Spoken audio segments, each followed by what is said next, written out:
Hi, and welcome to Back to Faith. Today's reading is from John, chapter 1, verses 1 through 18. These verses are titled, How the Word Became Flesh. When I first read the title, I thought of Jesus, but I don't think that was the main point of the verse.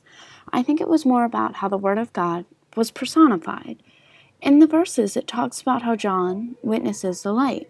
He wasn't the light, but he witnessed it. And this is important. The wording here is important because the light is God and the Word, but it's not us.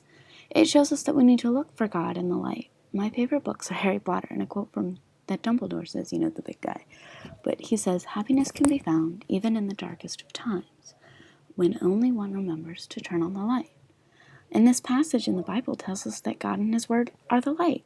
So from our perspective, as followers of the Bible and God, Dumbledore is saying that we can find happiness, even in the darkest of times, no matter what happens, if we only remember to read the Word of God, because He is the light.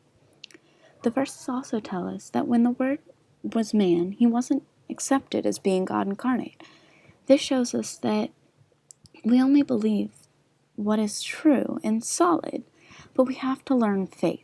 And not just what is palpable and solid, but what we might not see is there. The past couple of readings have been great, and I've really enjoyed doing this. I have realized that a common theme, well, at least one that I've been picking up on, is that we have to believe in what we don't know, so that we may know, everything. I know that's really confusing, right? But it kind of makes sense. The Word and God are one and the same, but have different purposes. We have to lean towards the light and know what tools to use and at what time. Well, that's all I have for today. So I hope you enjoyed day 14, and I hope you stay on the lookout for day 15.